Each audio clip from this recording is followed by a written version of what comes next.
Hi guys, tonight we're stepping into the mist-covered mountains of ancient Japan where gods walked among mortals and every sunrise came with a price. Drop your city and local time in the comments. It's always fascinating to see who's joining us from around the world. Now dim the lights, maybe light some incense for that gentle mountain temple atmosphere, and let's walk together into the blood-stained pages of the Kojiki, where being chosen by the gods was less blessing and more cosmic joke. You're standing in the year 712 CE, but the story you're about to hear stretches back to when the islands of Japan were nothing but formless chaos floating in primordial waters. The morning mist clings to your silk robes like wet spider webs, and somewhere in the distance a temple bell echoes through valleys that have witnessed more divine family drama than a reality TV show. You're about to discover that the Japanese Imperial Bloodline didn't start with honour. It started with the kind of divine dysfunction that would make modern soap operas look like children's bedtime stories. Listen carefully to the sound of your own breathing in this ancient silence. The air smells of cedar smoke and something else, something that tastes like copper pennies and broken promises. That's the scent of divine blood spilled by divine hands, because the Kojiki isn't just Japan's creation myth. It's a genealogical horror story disguised as sacred scripture. You've probably heard creation myths before, but this one starts with two gods on a rainbow bridge, basically playing cosmic house and accidentally creating Japan, while trying to figure out divine reproduction. Izanagi and Izanami, think of them as the universe's first married couple, complete with communication issues that would literally birth monsters. Their first child came out looking like a jellyfish made of nightmares, so they threw it into the ocean like a divine do-over.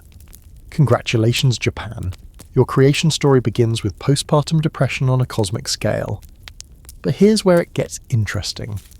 After Izanami dies, giving birth to fire itself, imagine the worst childbirth experience multiplied by actual flames. Izanagi decides to pull a reverse Orpheus and visit the underworld to bring her back. The ancient Japanese underworld, Yomi, isn't some peaceful afterlife. It's a rotting basement where decomposition happens in fast forward, and your beloved wife has become something that would make horror movie directors weep with envy. Picture this. You're Izanagi, following the faint sound of your wife's voice through tunnels that smell like 1,000-year-old garbage disposal.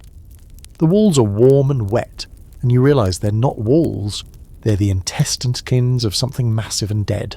Your torch flickers, and in that dancing light you see Izanami, or what used to be Izanami. She's beautiful from the shoulders up, but below that, let's just say maggots have better table manners. Don't look at me, she whispers, but you do anyway, because humans are fundamentally stupid, even divine ones. What you see rewrites your understanding of decay. Her body is a buffet for demons, each wound hosting a different nightmare creature like the world's worst dinner party. Thunder gods nest in her rotting flesh, and lightning crackles between her exposed ribs. You've just witnessed divine decomposition, and it's worse than any modern horror movie because it's happening to someone you love. Now you're running. Not walking, not flying, running like your immortal life depends on it, because it does. Behind you, Izanami's voice changes from plea to promise of revenge.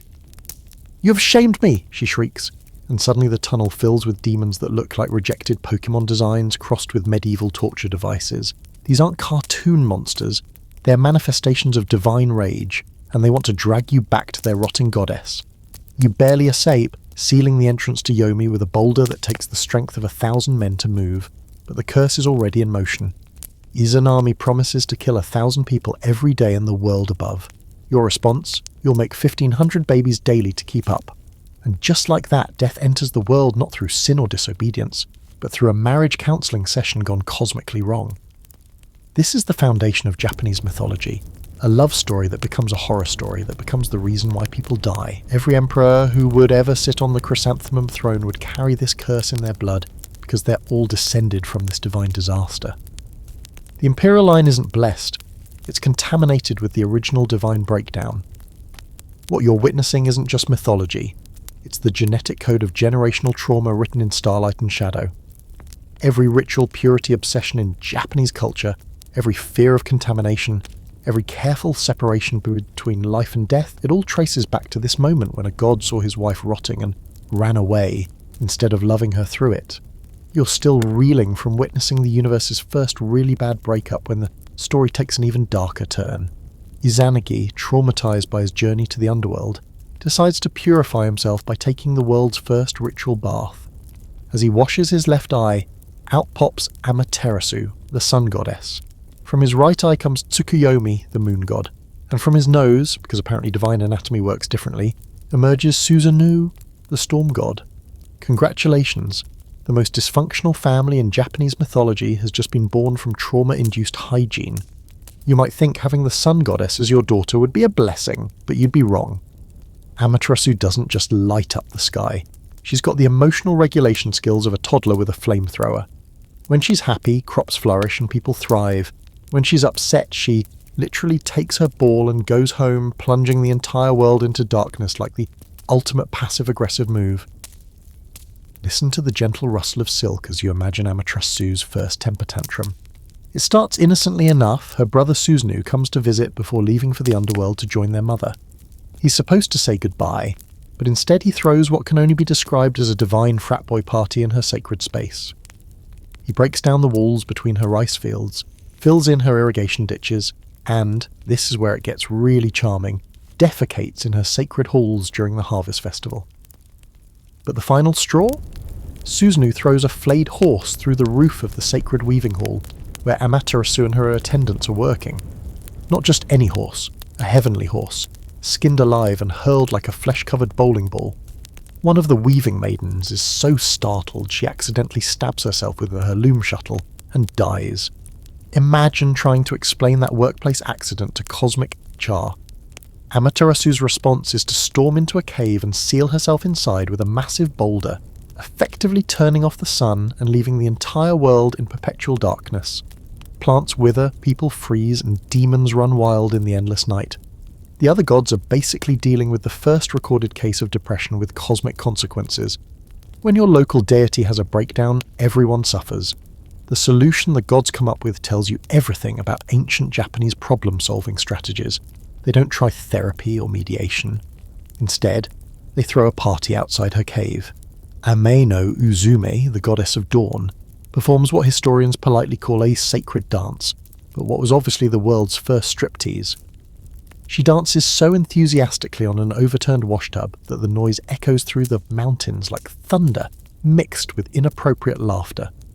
Picture yourself crouched outside that cave, listening to the sounds of divine entertainment, the drumbeat of feet on wood, the increasingly wild cheering of the gods, and underneath it all, the curious silence from inside the cave.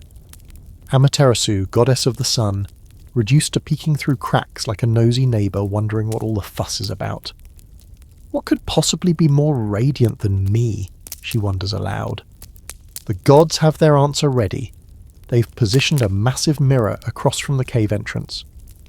When Amaterasu emerges to investigate the noise, she sees her own reflection and becomes transfixed by her own beauty. While she's busy admiring herself, the other gods quickly seal the cave behind her, trapping her outside and restoring light to the world. This is your sun goddess, folks. Vain enough to abandon humanity over a family squabble, petty enough to punish the entire world for her brother's bad behaviour, and narcissistic enough to be distracted by her own reflection. This is the divine ancestor every Japanese emperor claims as their great-great-great-grandmother times infinity. But here's the truly cursed part. This pattern of divine instability becomes the template for imperial behaviour. Throughout Japanese history, emperors have retreated into isolation when faced with problems, hidden behind ceremonial barriers, and confused personal grievances with cosmic responsibilities. The tendency to withdraw rather than engage, to punish subjects for the crimes of others, to mistake ceremony for substance, is all right there in the foundational myth. The mirror that lured Amaterasu from her cave becomes one of the 3 imperial regalia, passed down through generations as proof of divine legitimacy.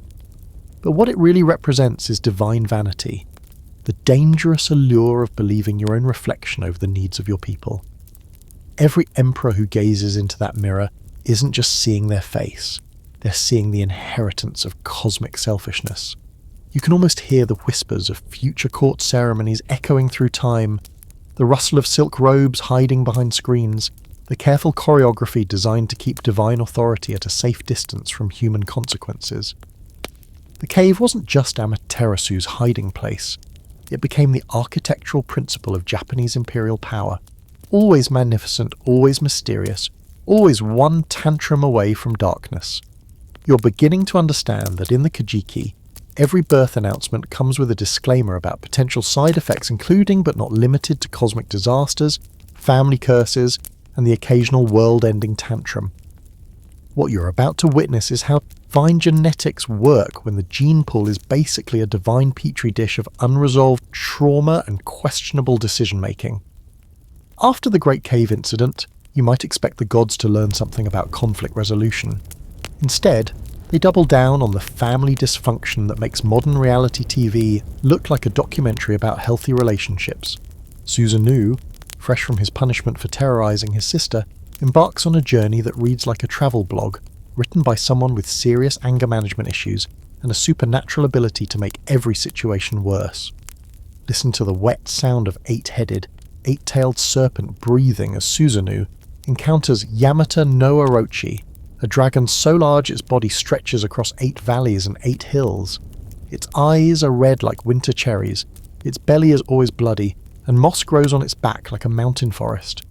This isn't just a monster, it's an ecosystem of pure malevolence that's been terrorizing a local family by eating one daughter per year like some kind of supernatural subscription service. The old man weeps as he explains to Susanoo that 7 daughters have already been devoured, and now only Kushinada Hime remains. Tomorrow she'll be fed to the beast, because apparently ancient Japan's solution to supernatural problems was ritualized human sacrifice with all the efficiency of a government bureaucracy. You can taste the father's despair in the air, as bitter like green tea left steeping too long, mixed with the salt of tears that have been falling for years. Susanoo's solution reveals everything about divine problem-solving. Get the monster drunk. He orders the family to brew 8 vats of the strongest suck possible, each one strong enough to make regular mortals forget their own names. The alcohol vapours alone make the air shimmer, like heat waves, and the smell is so intense it could probably strip paint off whatever ancient Japanese people painted. You watch as the massive serpent approaches, each head weaving independently like some nightmare hydra designed by someone who thought regular snakes weren't quite horrible enough. The ground shakes with each movement, and trees crack like kindling under its weight. When it smells the sake, all 8 heads dive into the vat simultaneously, creating a feeding frenzy that sounds like a waterfall made of slurping. The monster drinks with the enthusiasm of 8 college students at their first party, and predictably, it passes out with all the grace of a collapsing mountain. Susanoo draws his sword, not just any sword, but one that's about to become legendary, and begins the methodical process of chopping the unconscious dragon into pieces. This takes a while. When you're dealing with something the size of a small mountain range, dismemberment becomes a full-time job. But here's where it gets interesting. When Susanoo's sword strikes the dragon's tail, it chips against something harder than divine steel. Inside the tail, he discovers another sword, one that would eventually become Kusanagi no Tsurugi, the grass-cutting sword, another piece of the imperial regalia. So not only is the imperial family descended from gods with serious family issues, but their sacred sword literally came from inside a monster's tail. The symbolism practically writes itself. This is the pattern that defines the imperial bloodline. Power extracted from chaos, legitimacy carved from the bodies of monsters, and weapons that carry the genetic memory of violence. Every emperor who would hold that sword would be wielding something that was born from drunken monster slaying, blessed by a god who solved problems through systematic dismemberment. Susanoo marries Kushinada Hime, but even their love story carries the stench of death. Their happiness is built on a foundation of dragon corpses and fermented rice, and their children would inherit not just divine blood, but the psychological residue of violence as problem-solving methodology. The palace they build together sits on ground fertilized by monster blood, and their descendants would never quite escape the smell. You can almost see the pattern forming like storm clouds on the horizon, each generation of divine offspring carrying forward both the power and the pathology of the ancestors. The sword in the dragon's tail becomes a metaphor for the entire imperial inheritance. great power that comes from inside something monstrous, legitimacy that requires violence to maintain, and the uncomfortable truth that sometimes the most sacred objects have the most disturbing origins. What makes this story truly cursed isn't the monster or the violence, it's the realization that this becomes the template for imperial authority. The Emperor's right to rule doesn't come from wisdom or virtue, but from being descended from gods who specialized in turning family problems into cosmic disasters and treating mass destruction as acceptable collateral damage for personal disputes. You're about to discover that the transition from divine chaos to imperial authority didn't happen overnight, and it definitely didn't happen smoothly. The first emperor of Japan wasn't born in a palace. He was born in a story that reads like ancient fan fiction, written by someone who thought regular mythology wasn't weird enough. Picture yourself standing on the shores of Kyushu, where the morning mist rises from volcanic springs and the air tastes like sulfur mixed with ocean salt. The year is roughly 660 BCE, though dates in the Kojiki work more like suggestions than historical facts. You're watching the arrival of Japan's first emperor, Jimmu, whose birth story makes virgin births look straightforward and logical. Jimmu's great-grandfather was Ninigi, who descended from heaven, carrying those 3 imperial regalia we've already met: the mirror that tricked a sun goddess, the sword from a monster's tail, and a string of jewels that presumably came from somewhere equally disturbing. But Ninigi had a problem that plagues many divine beings. He fell in love with a mortal woman whose father happened to be a mountain god with serious trust issues. Listen to the sound of wedding preparations echoing across the mountains as Ninigi prepares to marry Konohana Sakuya Hime, whose name means tree blossom princess, but whose story is about to become significantly less poetic. Her father, suspicious that this heavenly prince might be lying about his divine status, offers him a choice: marry the beautiful younger daughter, or marry the older sister who's described as ugly but comes with guaranteed longevity for their children. Ninigi, displaying the decision-making skills that apparently run in the divine family, chooses beauty over wisdom. He marries the gorgeous princess and rejects her plain sister, essentially trading his descendants' immortality for good looks. This is why Japanese emperors, despite their divine blood, remain mortal. The entire imperial line exists on borrowed time because their ancestor couldn't resist a pretty face. But the real curse begins on the wedding night. Konohana Sakuya Hime becomes pregnant immediately, like suspiciously immediately.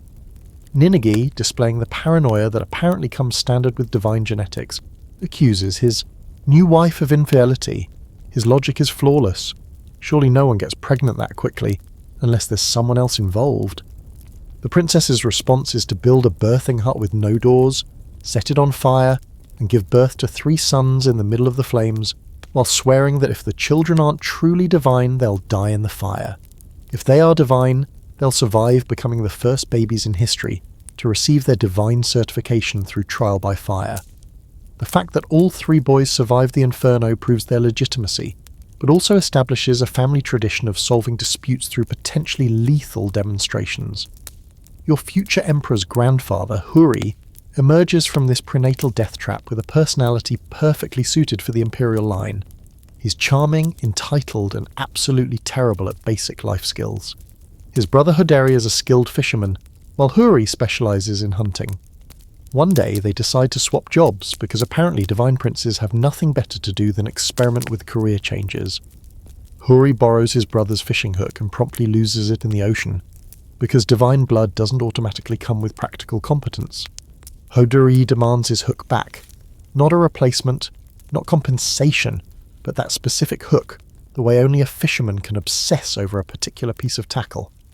Huri's solution to this problem involves diving to the bottom of the ocean to negotiate with the Sea King, because when you're divine, even simple mistakes become epic quests. The underwater palace where Huri meets the Sea King is described in the Kojiki as unimaginably beautiful, with walls made of pearls and floors that shimmer like fish scales. But what you'd really notice is the sail, that unique combination of brine, seaweed, and something indefinably fishy that clings to everything in the deep ocean. The Sea King's daughter, Toyotama Hime, falls in love with Huri at first sight, which seems romantic until you realise she's literally part fish. They live underwater in marital bliss for 3 years before Huri remembers he still needs to find that fishing hook. The Sea King solves this problem by summoning every fish in the ocean and asking who swallowed the missing hook. A red sea bream finally coughs it up, and Huri returns to the surface with the hook, a fishwife and magical tide-controlling jewels, because apparently no divine quest ends without some kind of supernatural consolation prize. When Toyota Mahimi gives birth to Huri's son, Jimu's father, she makes her husband promise not to watch the delivery, because she transforms into her true form during childbirth. Naturally, Huri immediately breaks this promise, and discovers his wife gives birth as a giant crocodile or shark, depending on which version of the story you prefer. Either way, your future emperor's grandmother is literally a sea monster who eats raw fish and breathes underwater. The psychological implications are staggering. Every Japanese emperor carries in their blood the genetic memory of divine fire testing, underwater adventures, and shape-shifting sea creatures.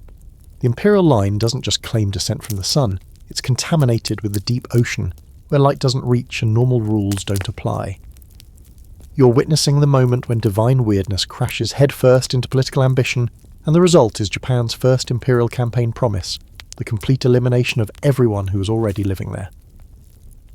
Emperor Jimmu doesn't just want to rule Japan, he wants to sterilize it first. Standing on the eastern shores of Kyushu, you can smell the smoke from the cooking fires mixing with the salt air as Jimmu addresses his assembled followers. The speech he gives would make modern political consultants weep with admiration for its directness. He points toward the Yamato Plain and declares his intention to establish a capital there, but his reasoning reveals the disturbing logic that would define imperial expansion for centuries.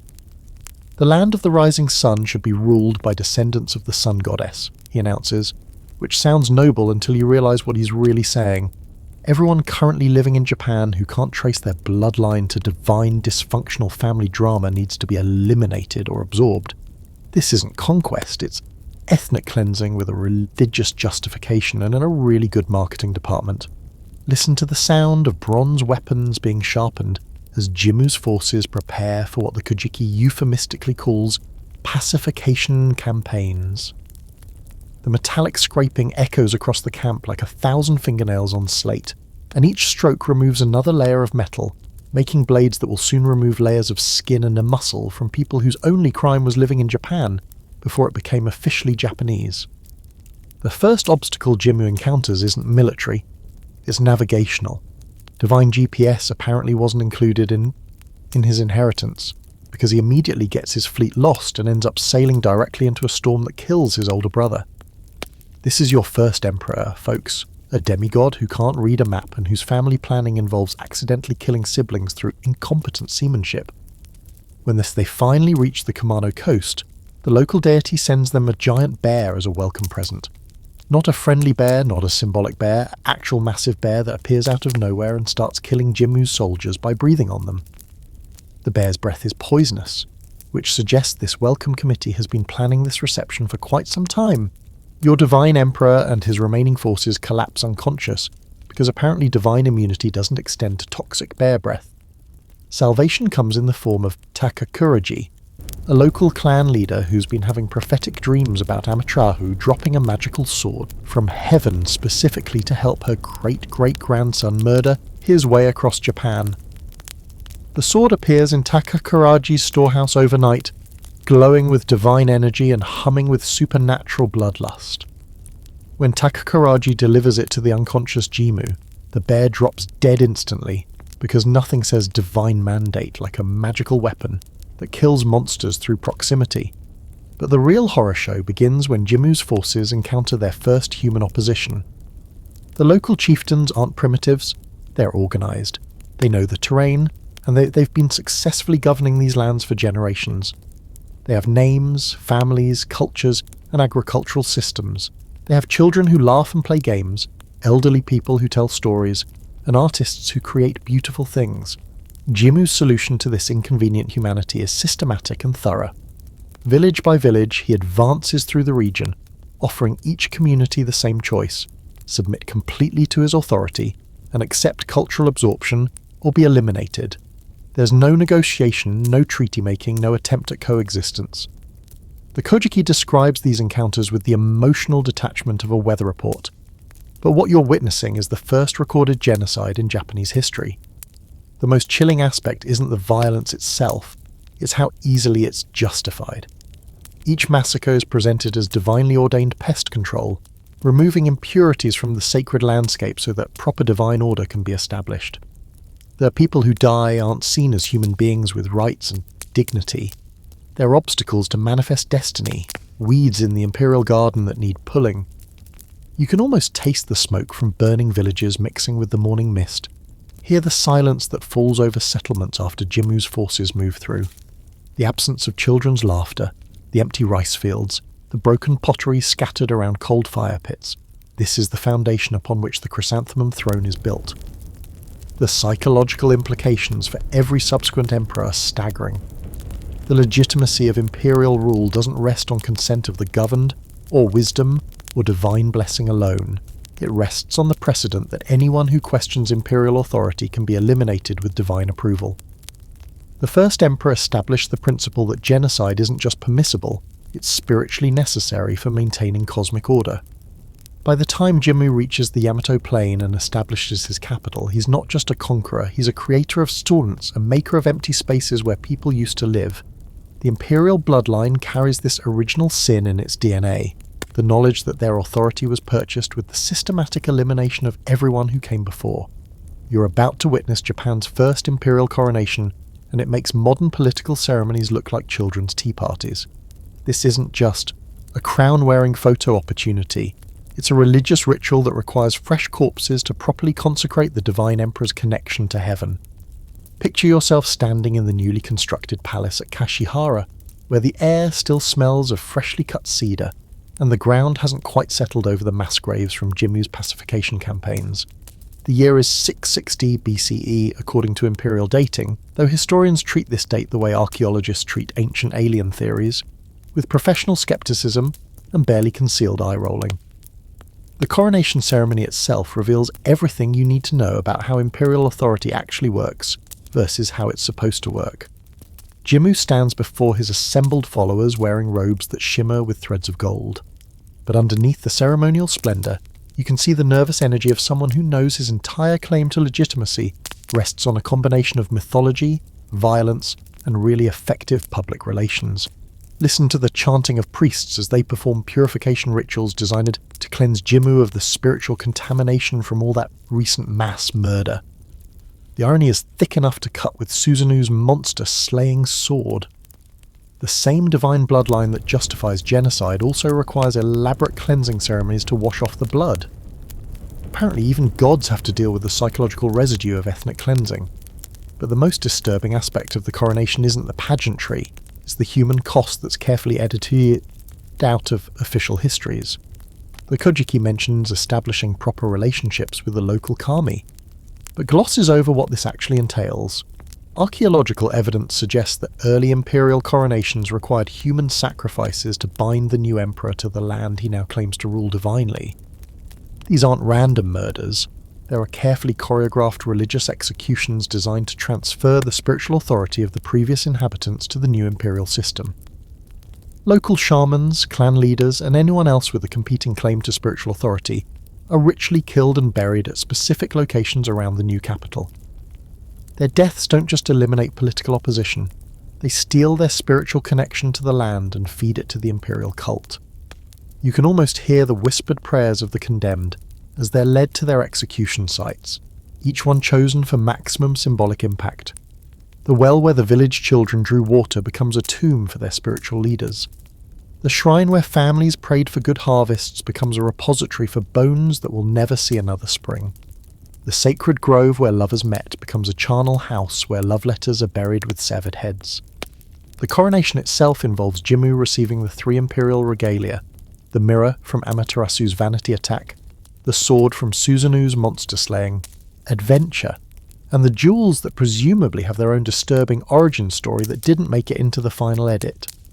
But holding these objects doesn't just symbolise divine authority, it channels the accumulated spiritual energy from generations of divine dysfunction and violence. What you're witnessing isn't just political theatre, it's spiritual cannibalism. The new emperor doesn't just claim authority over the land, He consumes the spiritual essence of everyone who held authority before him. The imperial system doesn't just replace local governance, it devours it, incorporating the power structures it destroys into its own mystical bureaucracy. The psychological implications are staggering. Every subsequent emperor inherits not just the crown and the regalia, but the spiritual weight of systematic murder disguised as religious necessity. The throne isn't just a seat of power, it's a repository for the accumulated trauma of everyone who died to establish and maintain imperial authority. After the ceremony, as the crowds disperse and the priests pack away their ritual implements, you can sense the change in the atmosphere. The land itself feels different, not cleansed, but contaminated with a new kind of spiritual poison. The silence isn't peaceful, it's the silence of places where too many people have died too quickly for the earth to properly digest their deaths. This is the template that every Japanese emperor would inherit: authority purchased through systematic violence, legitimacy maintained through spiritual cannibalism, and power that requires constant feeding with fresh sacrifices. The coronation ceremony doesn't just create an emperor, it creates a supernatural parasite that feeds on the spiritual energy of its subjects, growing stronger with each generation while leaving the land spiritually depleted.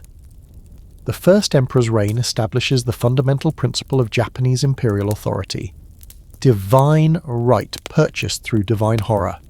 Every subsequent ruler would carry this original curse in their blood, this knowledge that their crown was forged from the bones of everyone who came before them. You're about to discover that divine genetics work like a supernatural lottery where every ticket is a loser, and the prizes get worse with each generation. The imperial bloodline doesn't just carry divine power, it carries divine instability, mental fragmentation, and a psychological inheritance that makes hereditary madness look like a pleasant personality quirk. Standing in the imperial court 3 generations after Jimmu, you can smell the incense that's supposed to purify the air, but can't quite mask the underlying scent of something rotting from the inside out.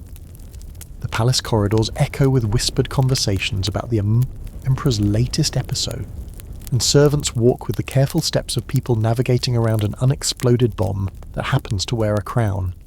Emperor Sujin, 5th in the imperial line, demonstrates how divine blood curdles when it's been sitting in the family gene pool too long. His reign begins promisingly enough. He's called the first emperor by some historians because he actually governed rather than just existing as a sacred ornament. But governing when you're descended from dysfunctional gods requires solutions that normal human psychology can't accommodate. Listen to the sound of court advisors whispering behind silk screens as they discuss the emperor's growing obsession with omens and portents. Every bird that flies left instead of right becomes a cosmic crisis. Every crop failure signals divine displeasure. Every sneeze in the imperial presence requires consultation with specialists in supernatural sneezing interpretation. The divine bloodline doesn't just make you paranoid, it makes you paranoid about metaphysically important things that only you can perceive. The first major crisis of Sujin's reign reveals how divine genetics interact with practical governance. A plague sweeps through the kingdom, killing thousands of people who have the audacity to die without imperial permission. Normal rulers might consult physicians or organize relief efforts. Sujin consults the gods through divination, and the gods, displaying their characteristic helpfulness, inform him that the plague is happening because Amaterasu is too powerful to live in the same building as a mortal emperor. The solution the gods suggest tells you everything about how divine family therapy works. Amaterasu's sacred mirror needs to be moved out of the imperial palace and housed in a separate shrine, tended by a virgin priestess who will spend her entire life mediating between the sun goddess and her increasingly unstable descendant. This is your first glimpse of how imperial authority actually functions, not through direct divine connection, but through elaborate spiritual quarantine procedures designed to prevent divine power from completely destroying human psychology.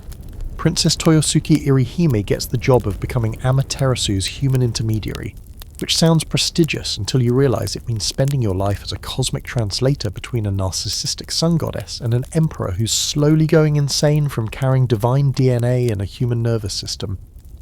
The princess doesn't just become a priestess, she becomes a spiritual shock absorber, absorbing the psychological radiation from divine power so the emperor can function well enough to sign death warrants and attend court ceremonies. But the real horror emerges when you understand what this arrangement does to the imperial family structure.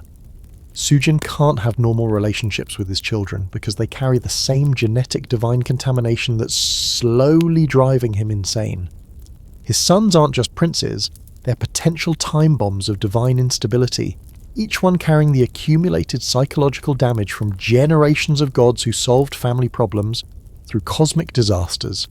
The Emperor's relationship with his heir becomes a masterclass in supernatural child abuse. Prince Ikemiribiko shows early signs of the family gift for receiving divine communications, which means he spends his childhood having conversations with invisible deities who give contradictory advice about everything from military strategy to menu planning. Normal parent-child bonding becomes impossible when your son might be channeling messages from cosmic forces that view human emotions as background noise. You can almost taste the tension in the air during imperial family dinners, where every conversation carries the risk of triggering divine episodes. The Emperor's wife develops the 1,000-yard stare of someone married to a man who periodically believes he's channeling the sun goddess. The children learn to navigate their father's mood swings by watching for signs that he's receiving divine downloads that require immediate action regardless of logic or consequences. What makes this particularly cursed is that everyone involved knows the system is insane, but they're trapped by the mythology that justifies their power. The Emperor can't admit that divine blood is driving him crazy, because that would undermine the entire basis of imperial authority. The court can't suggest therapy because you can't psychoanalyze someone whose problems are literally cosmic in scale. The imperial family can't escape their roles because they're not just individuals. They're living components in a supernatural political system that requires their suffering to function. The pattern that then emerges becomes the template for imperial succession. Each generation inherits not just political power but psychological damage, not just divine authority but divine instability. The throne doesn't ennoble its occupants, it slowly drives them insane while requiring them to perform sanity for public consumption. The imperial bloodline carries a built-in expiration date on mental health, and every emperor knows they're racing against genetic time. You're about to meet Empress Jingu, who demonstrates that when divine genetics combine with female imperial authority, the result isn't empowerment, it's supernatural possession with a really effective military strategy. Her reign proves that the imperial bloodline doesn't just produce male madness. It creates female rulers who channel divine insanity into remarkably successful conquest campaigns. Picture yourself in the imperial war room where the air tastes like metal and anticipation, and the sound of Jingu's voice carries an undertone that makes seasoned generals check over their shoulders to see who else might be speaking through her mouth. The year is roughly 200 CE, and you're witnessing the first empress in Japanese history who governs not despite her divine madness, but through it. Jingu's story begins with her husband, Emperor Choi, who makes the fatal mistake of doubting divine military intelligence. During a campaign against rebels in Kyushu, the gods speak through the Empress, demanding that Choi abandon his current war and instead invade Korea. Not tomorrow, not next season, immediately, while his forces are already committed to a different battle entirely. Listen to the sound of supernatural voices layering beneath Jingu's speech as she relays divine battle plans that make absolutely no strategic sense from a human perspective. The gods, displaying their characteristic understanding of military logistics, want the Emperor to halt his current successful campaign, march his exhausted troops to the opposite coast, build a navy from scratch, and attack a foreign country based solely on the promise that divine wind will carry them to victory. Chuai, displaying a rare moment of imperial common sense, politely declines to reorganize his entire military strategy around his wife's supernatural downloads. He suggests that perhaps the gods might be mistaken, or maybe they could provide more specific intelligence about Korean defenses, or possibly they could offer their divine invasion plan to someone who hasn't already committed his forces to a different war entirely. The gods respond to this reasonable request by killing him instantly. Not through battle, not through illness, not through the normal hazards of medieval warfare, through divine cardiac arrest brought on by the questioning supernatural military strategies.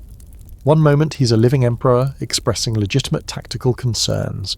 The next he's a corpse whose crime was applying human logic to divine commands. Jingu's response to her husband's divinely sponsored death reveals everything about how the imperial bloodline processes grief.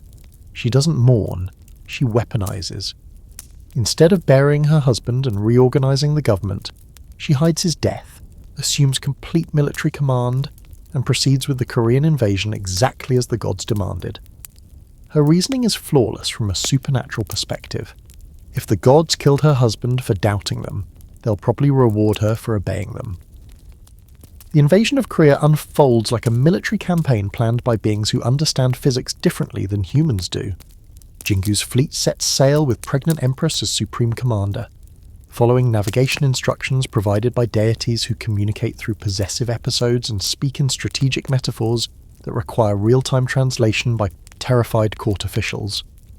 But here's where it gets truly supernatural. The invasion succeeds beyond any reasonable military expectation.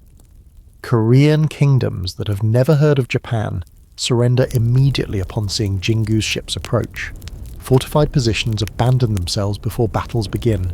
Enemy armies switch sides after brief negotiations conducted by an empress who channels divine authority through what observers describe as controlled supernatural possession.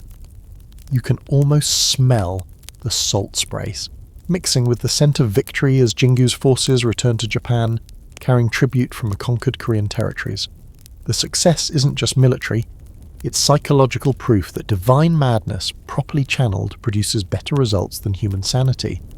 The Empress doesn't just defeat foreign enemies, she demonstrates that imperial authority works best when it is completely detached from normal human decision-making process. The most disturbing aspect of Jingu's reign isn't her military success, it's how normal her supernatural episodes become. Court officials develop protocols for managing imperial possession sessions. Scribes learn to take dictation from gods speaking through the Empress. Military officers accept battle orders delivered through mystical channeling as standard operating procedure. What you're witnessing is the institutionalization of divine madness as governing methodology. Jingu doesn't rule despite hearing voices, she rules through them, and her success proves that supernatural insanity might actually be more effective than conventional leadership. The Imperial Bloodline doesn't just carry divine authority, it carries access to strategic intelligence unavailable to sane rulers. The psychological template Jingu establishes becomes the gold standard for female imperial authority. Power exercised through supernatural possession, military strategy dictated by divine channeling, and personal identity dissolved into whatever cosmic forces happen to be speaking through you on any given day. Future empresses don't just inherit political power, they inherit the expectation that effective female leadership requires voluntary psychological fragmentation in service of divine intelligence. You're standing in the smouldering ruins of what used to be the imperial capital, watching Prince Maoya demonstrate that when divine bloodline meets teenage rebellion, the result isn't just family drama, it's urban renewal through systematic arson with a surprisingly coherent political philosophy. The morning air carries the acrid smell of burned cedar mixed with the sweeter scent of destroyed silk tapestries, and somewhere in the distance you can hear the sound of roof tiles still settling into ash piles that used to be government buildings. This isn't random destruction, it's carefully planned cultural renovation executed by an imperial heir who decided that the best way to reform the system was to literally burn it down and start over. Prince Mayua, heir to Emperor Ojin, represents a new evolution in imperial madness. Instead of channeling divine voices or conquering foreign countries, he develops the revolutionary idea that the imperial system itself might be the problem. His solution demonstrates the kind of logic that only makes sense when you've inherited several generations of accumulated divine neurosis and decide to apply it to structural political criticism. Listen to the crackle of flames eating through centuries of accumulated imperial protocol as Myoa explains his reasoning to the horrified court officials who aren't currently running for their lives. The palace, he argues, has become contaminated with the spiritual residue from generations of imperial violence. The throne room where his ancestors planned genocides, the ceremonial halls where human sacrifices were blessed, the private chambers where emperors slowly went insane from divine genetics. All of it needs purification through fire. But this isn't just spiritual house cleaning, it's architectural criticism with accelerant. Mayowa has concluded that the physical structure of imperial power creates the psychological conditions that drive emperors insane.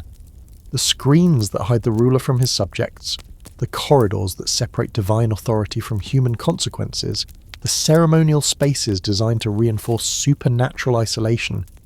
The buildings themselves are making the imperial family crazy. His solution is refreshingly direct. Burn down every structure associated with imperial authority and rebuild from scratch using architectural principles that won't drive the inhabitants insane within 3 generations. The fact that this plan requires destroying the accumulated cultural treasures of Japanese civilization is, from Mayowa's perspective, a necessary sacrifice for mental health reform. You can almost feel the heat from the flames as they consume the imperial library, where centuries of court poetry and administrative records feed the fire with the enthusiasm of ancient paper meeting divine rebellion. Scrolls containing the wisdom of previous emperors curl and blacken, their carefully preserved characters dissolving into smoke that carries the accumulated knowledge of imperial governance up into the clouds where it can't hurt anyone anymore. The most remarkable aspect of Mayowa's rebellion isn't the destruction itself, it's how methodically he approaches it.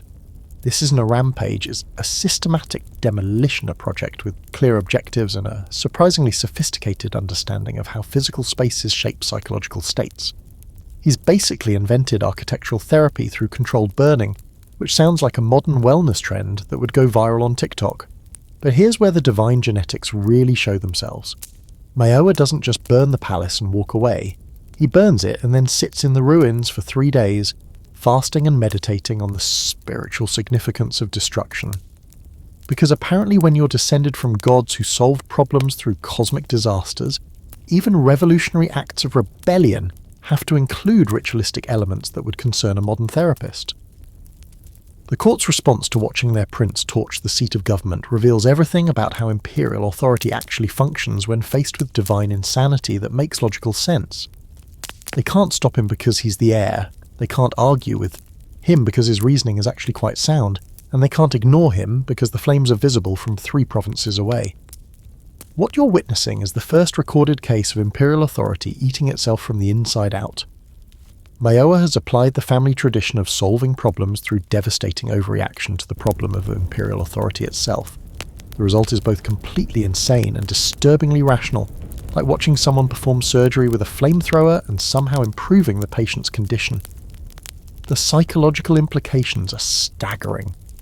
Every subsequent emperor would inherit not just the political power and the divine madness, but also the knowledge that the imperial system is so fundamentally broken that one of their predecessors tried to fix it by burning down the government and starting over. The precedent Mayowa establishes is that imperial authority is so toxic it requires periodic destruction for spiritual hygiene. After 3 days in the ruins, Mayowa emerges from his meditation with a plan for rebuilding that sounds like it was designed by someone who understood architectural psychology centuries before it became a field of study. The new palace will have no screens, no hidden corridors, no chambers where emperors can isolate themselves from the consequences of their decisions. Every room will have multiple exits, every space will accommodate both ruler and subjects, and every design element will prioritize psychological transparency over ceremonial grandeur. It's a beautiful vision of governmental architecture designed for human sanity rather than divine authority. The only problem is that Mayowa dies of smoke inhalation before construction can begin, because even revolutionary princes can't escape the fundamental truth that burning buildings produce toxic fumes, and divine blood doesn't provide immunity to carbon monoxide poisoning. You're witnessing the moment when the imperial succession system collides with the accumulated psychological damage from centuries of divine genetics, producing Crown Prince Nintoku, a future emperor whose personality fragments like a dropped mirror, each shard reflecting a different aspect of inherited divine madness. Standing in the imperial court during the late 4th century, you can smell the incense that's supposed to purify the air, but can't mask the underlying tension that occurs when everyone knows the heir to the throne talks to himself in different voices, and sometimes they disagree about policy decisions. The morning sun streams through the wooden lattice windows, illuminating particles of dust that dance in the air like the fragments of sanity that have been slowly crumbling from the imperial bloodline for generations. Listen to the careful whispers of court officials as they discuss the prince's latest episode, where he spent 3 hours arguing imperial tax policy with himself, switching between the voice of a concerned administrator and what sounded like a vengeful deity with strong opinions about rice tariffs. The fact that both personalities made valid points only makes the situation more unsettling, because it suggests that divine madness might actually produce better governance than conventional sanity. Nintoku's condition isn't just multiple personalities, it's multiple divine personalities, each one carrying a different aspect of the accumulated spiritual baggage from his ancestors. There's the warrior voice, which sounds suspiciously like Emperor Jimmu and wants to solve every problem through systematic violence. There's the paranoid voice channeling generations of emperors who died of political poisoning and sees conspiracies in every tea ceremony. And there's the builder voice, apparently inherited from Prince Mayowa, which keeps proposing architectural solutions to governmental problems. The most disturbing aspect isn't that the prince has these voices, it's that the court has learned to work with them. Different officials specialise in communicating with specific personalities. The military advisors wait for the warrior voice to emerge before discussing strategy. The architects schedule meetings when the builder voice is dominant.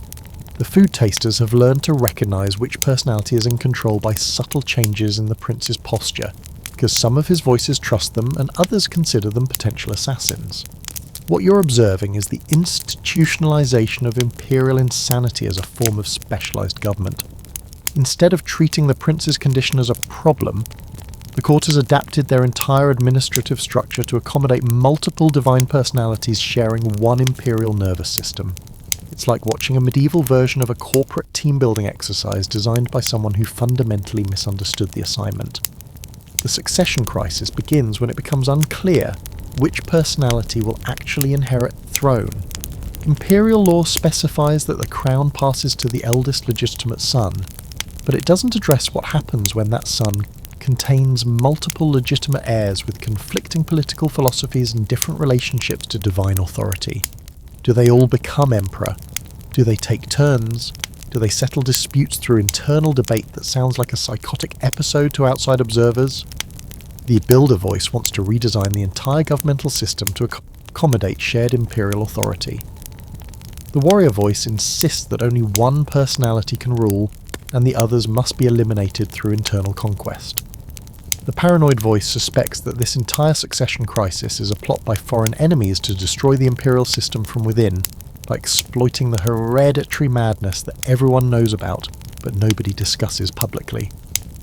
You can almost taste the metallic tension in the air as court officials try to navigate the impossible task of serving an heir whose policy decisions depend on which aspect of his fractured psyche happens to be in control during any given meeting.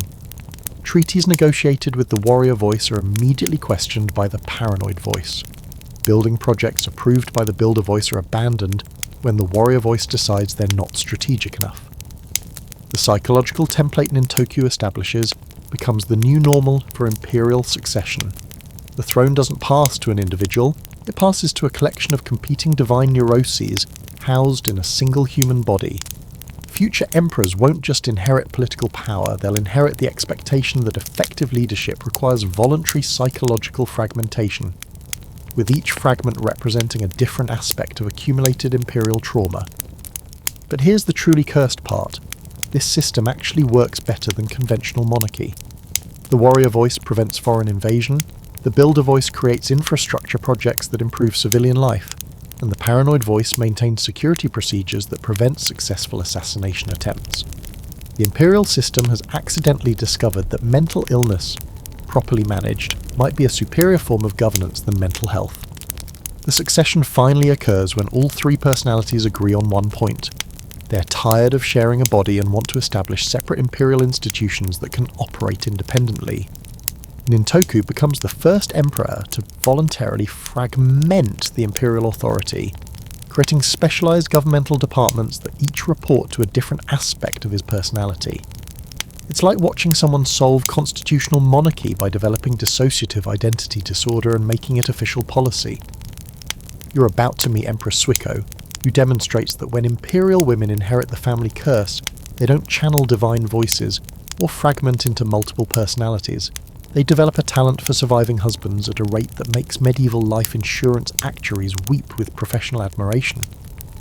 Picture yourself in the imperial gardens during the early 7th century, where the morning dew clings to carefully cultivated chrysanthemums, and the air carries the faint scent of funeral incense that has become as much a part of the seasonal atmosphere as cherry blossoms. Suiko walks among the flowers with the serene confidence of someone who has buried 3 husbands and is currently interviewing candidates for number 4, because apparently when you carry divine genetics, widowhood becomes less a tragedy and more a career path with excellent advancement opportunities.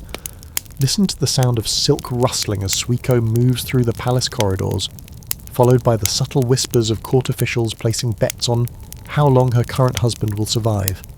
The smart money is on 18 months, because that's been her average since she started collecting imperial consorts like Zard. People collect rare coins with enthusiasm, expertise, and a mysterious ability to make them appreciate in value posthumously.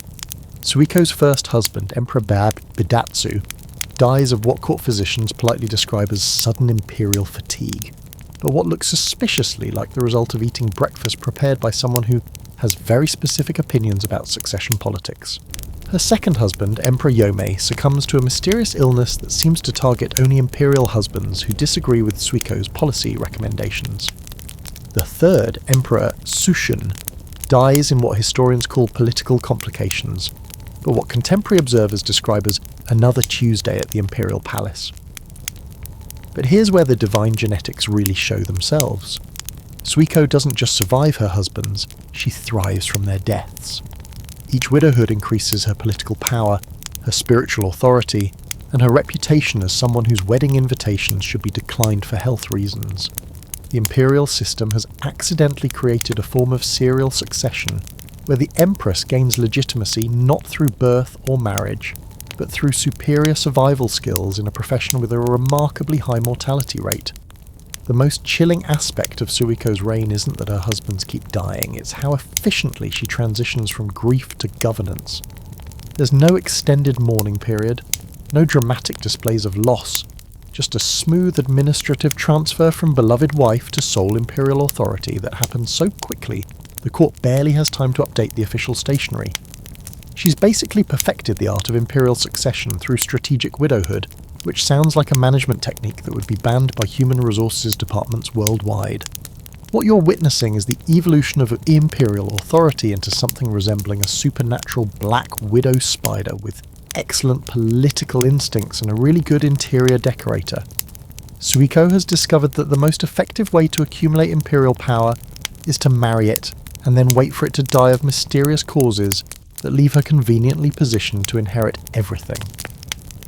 The court's response reveals how completely the imperial system has adapted to accommodate divine madness as normal administrative procedure. Instead of investigating the suspicious pattern of imperial deaths, officials develop protocols for rapid succession management. The funeral planners keep ceremonies pre-organised. The genealogists maintain updated succession charts that account for high imperial mortality rates. The palace kitchen staff learn to prepare meals that are easily digested by grieving widows, but somehow problematic for healthy emperors.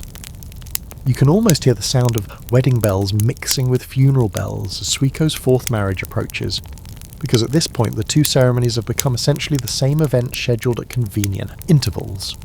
The wedding guests bring congratulations and condolences in equal measure, because everyone understands that imperial marriage has become a temporary arrangement with predictable outcomes and excellent survivor benefits. The psychological implications are staggering. Suiko hasn't just inherited divine power, she's weaponized it into a form of matrimonial natural selection that eliminates weak emperors, while concentrating authority in the hands of someone whose survival skills would impress Darwin. The imperial bloodline isn't just cursed with madness, it's evolved into a supernatural filter that removes anyone who can't withstand close proximity to concentrated divine genetics. But the truly terrifying aspect of Suiko's reign is how normal it becomes. Court officials learn to schedule important policy discussions for the brief windows between imperial funerals and wedding preparations. Foreign ambassadors time their visits to avoid the awkward period when the empress is between husbands and therefore technically not married to anyone with official imperial authority. The imperial gardens are redesigned to accommodate both wedding receptions and memorial services, because apparently when you're planning events around divine genetics, efficient use of space requires acknowledging high turnover rates. Suiko's legacy establishes the precedent that imperial women don't just inherit the throne, they inherit the ability to eliminate competition through proximity, making marriage to an empress a form of slow-motion suicide with excellent ceremonial benefits. Every future empress carries this template. Authority gained not through divine right, but through divine lethality disguised as domestic bliss. You're witnessing something that would make child psychologists invent new categories of developmental trauma. Emperor Bidatsu Su, ascending the throne at age 7, governing through prophetic dreams that arrive with the emotional intensity of night terrors and the political accuracy of a supernatural intelligence service. Standing in the imperial nursery that has been hastily converted into a throne room, you can smell the mixture of children's toys and imperial incense, creating an atmosphere that suggests someone tried to combine a daycare centre with a religious ceremony and achieved something uniquely disturbing. The morning light filters through paper screens decorated with painted butterflies and dragons, casting shadows that dance like the fragments of adult responsibility that have fallen onto a child's shoulders like psychological armour that doesn't fit. Listen to the sound of a 7-year-old voice delivering military orders with the matter-of-fact tone that children use when explaining why their imaginary friend needs a real sword to fight the monsters under the bed. Except in this case, the monsters are actual foreign invasion forces. The imaginary friend is apparently a divine ancestor with strong opinions about naval defence, and the sword is a very real military budget allocation that will determine whether the kingdom survives the next 18 months. Bidatsu Tipu's dreams don't arrive like normal childhood nightmares. They manifest as complete governmental briefings delivered by deceased emperors who appear in his sleep wearing their patient expression of adults explaining complicated things to children who really should be playing with wooden toys instead of managing national defence strategy. The Dream Emperors provide detailed intelligence about enemy troop movements, specific recommendations for tax policy, and occasionally helpful suggestions about potty training, because apparently divine communication doesn't distinguish between imperial duties and age-appropriate developmental milestones. The court's response to having a child emperor who governs through supernatural dreams reveals how completely the imperial system has abandoned any pretense of rational administration. Instead of appointing a regent or waiting for the boy to reach adulthood, they develop elaborate protocols for translating childhood dream sequences into adult policy decisions. Court officials learn to take dictation from a 7-year-old who speaks in his sleep, issuing orders that sound like bedtime stories but contain surprisingly sophisticated military strategies. What you're observing is the institutionalization of child psychology as imperial governance methodology. The boy emperor doesn't just inherit the throne. He inherits the accumulated wisdom of dead emperors who communicate exclusively through the medium of children's nightmares. It's like watching a supernatural version of show and tell, where the show involves divine revelation and the tell determines national foreign policy. The most unsettling aspect isn't that the system works, it's how well it works. Bidatsu II's dream-directed military campaigns achieve victories that adult generals with decades of experience couldn't accomplish. His nightmare-inspired tax reforms improve economic conditions throughout the empire. His sleep-talking sessions produce diplomatic insights that resolve conflicts professional negotiators couldn't untangle. The imperial system has accidentally discovered that children's uncensored connection to their unconscious mind might be a superior form of governmental intelligence gathering than adult rational analysis. But here's where the divine genetics really show their psychological cost. Bidatsu II never experiences normal childhood sleep. Every night becomes a mandatory consultation with deceased emperors who discuss policy matters with the earnest intensity of adults explaining why vegetables are important. The boy doesn't get bedtime stories. He gets briefings from ghost ancestors who provide strategic advice between lectures about eating his rice and remembering to brush his teeth. You can almost hear the sound of a child crying in the darkness, not from monsters under the bed, but from the overwhelming responsibility of carrying conversations with dead emperors who expect him to implement their policies before he's learned to read. The Imperial Bloodline has produced a 7-year-old who can't sleep without receiving governmental instructions from supernatural advisors who treat national security briefings as bedtime conversations. The psychological template Bidatsu II establishes becomes the new standard for Imperial childhood. Children don't get to be children. They get to be tiny vessels for accumulated ancestral wisdom that manifests through sleep disorders disguised as divine communication. Future child emperors inherit not just political power, but the expectation that effective leadership requires sacrificing normal psychological development in favour of supernatural administrative consulting delivered through chronic nightmares.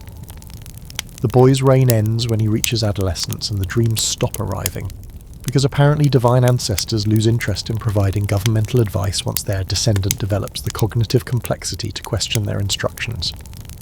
Bidatsu too spends his teenage years desperately trying to remember the policy recommendations he received as a child, governing through increasingly desperate attempts to recreate the supernatural insights that once flowed through his dreams like governmental guidance disguised as childhood trauma. What makes this particularly cursed is the precedent it establishes for imperial succession. The throne doesn't just pass to the next generation, it passes with the implicit understanding that effective rule requires psychological damage inflicted at an age when the human nervous system is still developing. The imperial bloodline doesn't just carry divine authority, it carries the expectation that power must be obtained through the systematic destruction of normal childhood development, transforming each new emperor into a psychological survivor of supernatural governance training disguised as family legacy. You're about to discover that by the Heian period, the imperial bloodline has evolved beyond simple madness into something that would make modern psychiatrists invent entirely new diagnostic categories while simultaneously questioning their career choices and possibly their grip on reality itself.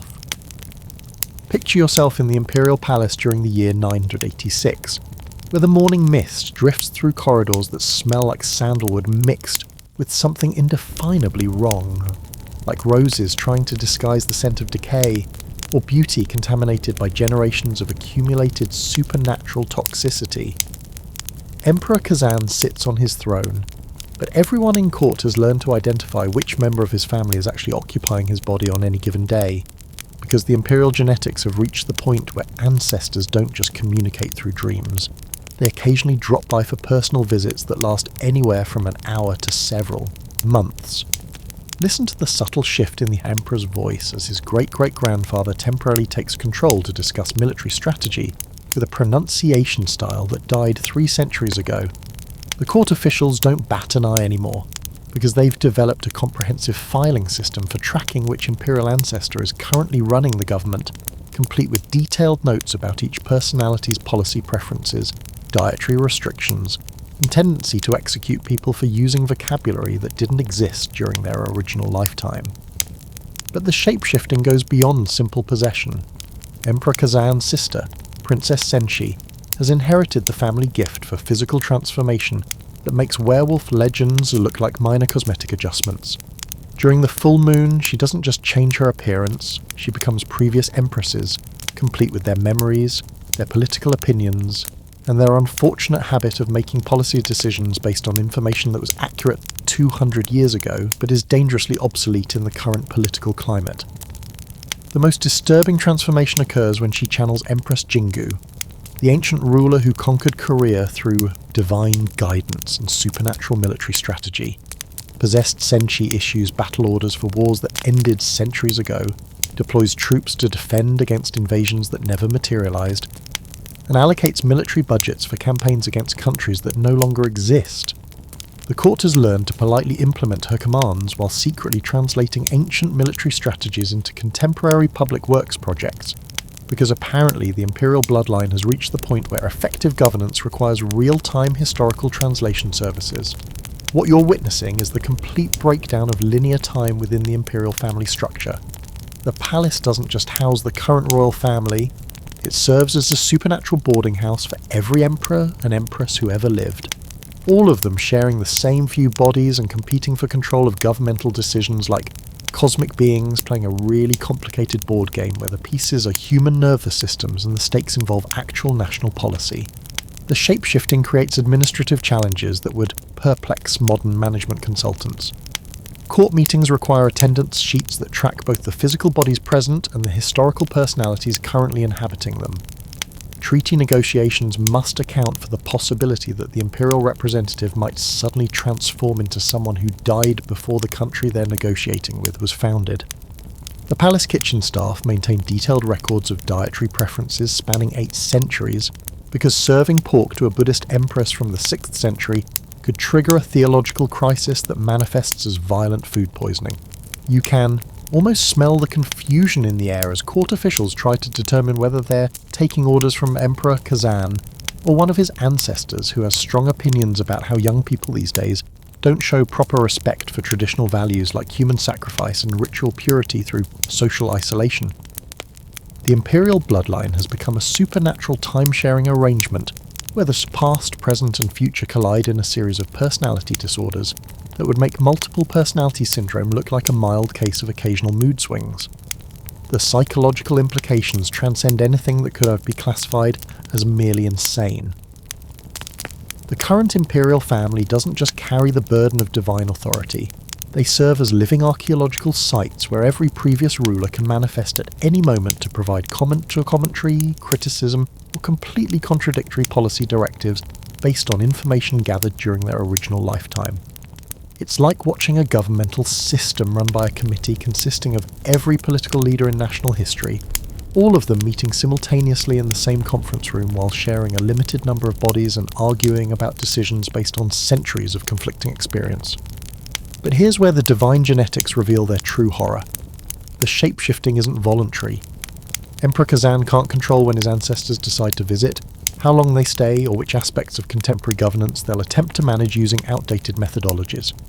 He wakes up not knowing whether he'll spend the day as himself, or as some dead emperor who has strong opinions about taxation policies that were abandoned before Kazan was born. The Imperial Bloodline has evolved into a form of supernatural multiple personality disorder where the alternate personalities are actual historical figures with legitimate claims to governmental authority. The succession crisis that emerges from this situation defies rational analysis. When Emperor Kazan dies, who inherits the throne? His son, or whichever ancestor happens to be possessing his son's body at the moment of imperial transition? The court develops elaborate protocols for determining legitimate succession that involve seances, genealogical research, and psychological evaluations designed to distinguish between inherited madness and actual divine possession by previous emperors who have strong opinions about dynastic continuity. You're standing in the Heian Imperial Court where the accumulated psychological damage from centuries of divine madness has created a governmental system that operates entirely through cryptic poetry, encoded messages, and conversations so layered with hidden meaning that court officials require professional translators to understand their own thoughts. The morning sun filters through silk screens painted with images of cranes and pine trees, casting shadows that dance like the fragments of rational communication that have been systematically eliminated from imperial discourse. The air smells like jasmine incense mixed with the intellectual exhaustion that comes from spending every waking moment translating basic administrative concepts into elaborate metaphors that obscure meaning so effectively that no one remembers what they were originally trying to discuss. Listen to the sound of a court official asking for permission to repair the palace roof through a 17-stanza poem comparing architectural maintenance to the seasonal migration of geese, the impermanence of cherry blossoms, and the tragic love affair between the moon and the evening star. By the time he finishes his request, 3 other officials have submitted their own poetic proposals for roof repair, each one using completely different metaphorical frameworks that sound beautiful but provide no practical information about roofing materials, labour costs, or construction timelines. This isn't just ceremonial poetry, it's a complete governmental communication system designed to ensure that no one can ever say anything directly, clearly, or in a way that could be held accountable later. The Imperial Court has evolved into a linguistic safe space where all potentially controversial statements must be encoded in layers of artistic ambiguity that provide plausible deniability for everyone involved. It's like watching a bureaucracy designed by people who confuse creative writing workshops with administrative efficiency training. The riddling language serves a deeper psychological function. It allows the imperial family and court officials to discuss the obvious fact that everyone involved in government is varying degrees of insane, without ever explicitly acknowledging the insanity. Instead of saying the emperor spent yesterday afternoon convinced he was a crane, court officials compose elaborate poems about the graceful dignity of long-necked birds who dream of soaring above earthly concerns while maintaining their connection to the imperial pond of eternal wisdom. What you're witnessing is the institutionalization of poetic dissociation as governmental methodology. The court doesn't just use riddles for decoration. They've discovered that sufficiently complex linguistic coding can make any administrative decision sound profoundly wise, while completely obscuring what was actually decided.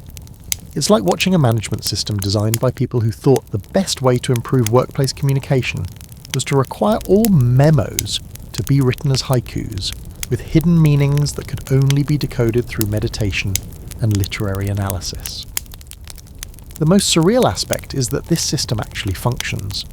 Policies get implemented, taxes get collected, military campaigns get organised, all through a communication network that sounds like a collaborative poetry workshop where everyone is trying to win a prize for most creatively avoiding direct statements. The Imperial E.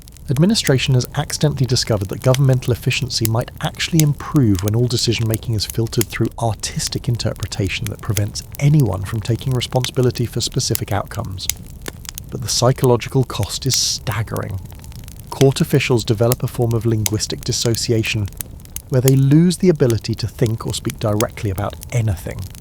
Simple concepts like lunch become elaborate meditations on the nourishment of the soul through seasonal offerings that honour the earth's generous bounty while acknowledging the impermanence of mortal hunger. Asking someone to pass the salt requires a comparative analysis of mineral preservation techniques and their relationship to the eternal cycle of oceanic wisdom. You can almost feel your own brain starting to fracture as you listen to a conversation about military defence budgets conducted entirely through metaphors involving garden maintenance, where enemy invasions become weeds that threaten the imperial flowering, and troop deployment becomes strategic pruning to encourage healthy growth throughout the seasonal transitions that reflect the eternal harmony between human intention and natural cycles. The riddling language creates its own form of madness, a collective psychosis where an entire governmental system operates through shared linguistic delusions that sound profound but mean nothing.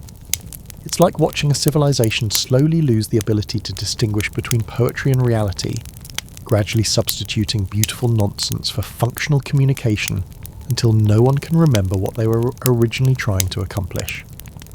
The Emperor himself becomes trapped within this linguistic maze, unable to express his thoughts directly even in private moments. His personal diary entries read like collections of seasonal observations and philosophical meditations that never quite manage to mention what he actually did each day, or how he feels about governing an empire through a communication system that has completely separated language from meaning. The Imperial Bloodline has produced a ruler who can compose exquisite poems about the loneliness of leadership, but can't directly state that he's hungry and would like some rice. What makes this particularly cursed is how the system spreads beyond the palace. As court officials return to their home provinces, they bring the riddling language with them, gradually contaminating local governmental communication, until entire regions are conducting administrative business through encoded poetry that no one fully understands, but everyone agrees sounds magnificently profound. The imperial madness has evolved from individual psychological disorder into a communicable form of cultural psychosis that spreads through linguistic infection. You're about to witness the final stage of imperial genetic decay, Emperor Go-Daigo, who has inherited so much accumulated divine neurosis that he's lost the ability to distinguish between being a god and being a person, creating a governmental crisis that transcends politics and enters the realm of existential horror. Standing in the imperial palace during the early 14th century, you can smell the incense that's supposed to sanctify the air, but instead creates a choking atmosphere of concentrated delusion. The emperor sits motionless for hours at a time, not because he's meditating or considering policy decisions, but because he's genuinely uncertain whether human emperors are supposed to move, breathe, or acknowledge the existence of time as experienced by mortal beings. His eyes have the distant quality of someone trying to remember if they're supposed to be alive. Listen to the silence that stretches for minutes at a time as Go-Daigo attempts to process basic questions like, should we increase taxes by first determining whether gods experience financial concepts, whether emperors exist in the same temporal dimension as money, and whether the question itself represents a category error that reveals the questioner's fundamental misunderstanding of divine consciousness. By the time he formulates a response, the original issue has usually resolved itself, or evolved into a completely different crisis. The Emperor's confusion about his own species manifests in ways that would be comic if they weren't so deeply disturbing. He occasionally forgets to eat because he's uncertain whether divine beings require nutrition, leading to extended fasting periods that court officials must disguise as spiritual disciplines, while secretly slipping rice into his tea. He sometimes attempts to walk through walls because he's momentarily convinced that material barriers don't apply to supernatural entities, resulting in injuries that the palace physicians must treat while maintaining the fiction that gods don't bruise or bleed. But the most chilling aspect is how Go-Daigo's confusion about his own nature extends to his understanding of other people. He occasionally addresses court officials as fellow gods who are inexplicably pretending to be human for reasons he can't comprehend. Other times he treats them as elaborate hallucinations created by his divine consciousness to provide entertainment during the lengthy process of eternal existence. The imperial court has become a philosophical crisis disguised as governmental administration, where no one is entirely certain whether they're real people serving a mad emperor or imaginary beings created by God who's having an extended psychotic episode. What you're witnessing is the complete breakdown of the boundary between divine role-playing and psychological reality. Go-Daigo hasn't just inherited the imperial delusion of divine authority, he's internalized it so completely that he's lost access to the human psychological structures necessary for basic survival functions. The Emperor doesn't just believe he's divinely appointed, he's forgotten that divinely appointed beings can also be human beings who require food, sleep, and occasionally acknowledging other people as independently existing entities. The court's response reveals how completely the imperial system has adapted to accommodate every possible form of divine madness except this one. They can manage emperors who hear voices, see visions, transform into their ancestors, or communicate exclusively through riddles. But an emperor who's uncertain about his own species creates administrative challenges that no amount of protocol development can address. How do you serve someone who can't remember whether he's supposed to be a person? You can almost taste the metaphysical confusion in the air as court officials try to determine whether they should address Go-Daigo as a human emperor, a divine entity, or some hybrid category that exists in the overlap between mortal authority and supernatural consciousness. The imperial bloodline has produced a ruler who represents the ultimate question mark about the nature of imperial legitimacy. If the emperor isn't entirely certain he's human, how can human subjects be certain he's their emperor? The governmental paralysis that results from Go-Daigo's identity confusion creates a power vacuum that gets filled by people who are definitely human and have very clear ideas about what they want to accomplish. Military leaders, court nobles, and regional administrators gradually assume imperial responsibilities while Go-Daigo sits in the palace, contemplating whether the concept of responsibility applies to beings who might exist outside conventional categories of existence. This usurpation occurs so gradually and politely that Go-Daigo doesn't notice he's no longer governing the empire. He's too busy trying to determine whether noticing things is a divine attribute, a human limitation, or a category error that reveals the fundamental impossibility of consciousness attempting to understand itself. The imperial system continues functioning around him, while he gradually fades into a state of philosophical paralysis, disguised as spiritual transcendence. The psychological template Go-Daigo establishes becomes the terminal stage of imperial genetic decay, the point where the accumulated divine madness finally consumes the human psychological structures necessary for basic functioning. Future emperors will inherit not just the burden of divine authority and supernatural insanity, but the knowledge that the imperial bloodline can evolve beyond madness into something that transcends the categories necessary for existence as a recognizable human being.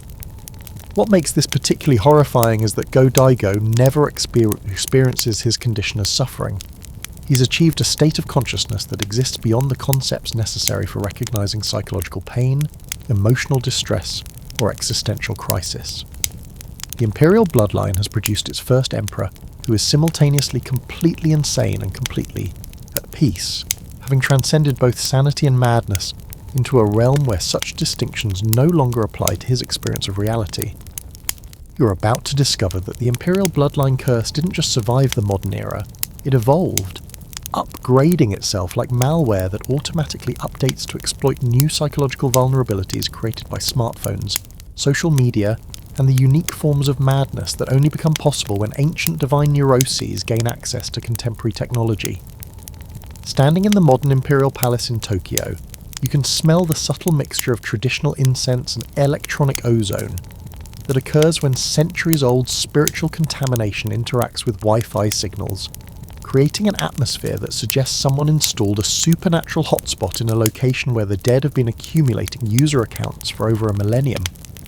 The Emperor sits at a mahogany desk that holds both ceremonial scrolls and an iPad, because apparently when you inherit divine madness in the 21st century, your hallucinations come with touchscreens and push notifications. Listen to the subtle electronic hum that underlies the traditional court ceremonies, as if the accumulated spiritual energy from generations of imperial insanity has learned to interface with modern electrical systems. The palace's internet connection operates with supernatural efficiency, but tech support has learned to expect unusual service requests like, "The ghosts of my ancestors are arguing in the comments section of my private YouTube channel," or "My smartphone keeps receiving text messages from emperors who died before telecommunications were invented." The modern imperial family doesn't just inherit divine voices, they inherit divine voices that have learned to use contemporary communication methods. Emperor Naruhito's dreams don't just feature visits from deceased ancestors. They feature deceased ancestors who have somehow figured out how to send him direct messages through social media platforms that didn't exist during their lifetimes. The Imperial Curse has evolved into a form of supernatural spam that bypasses all conventional filtering systems and arrives directly in the Emperor's consciousness with the frequency and urgency of modern digital notifications. But the most unsettling aspect is how seamlessly ancient madness integrates with contemporary technology. The Emperor's iPhone occasionally displays text messages from Empress Jingu, complete with GP coordinates for Korean territories that were conquered in the 3rd century, and emoji reactions that somehow convey the emotional complexity of divine military strategy.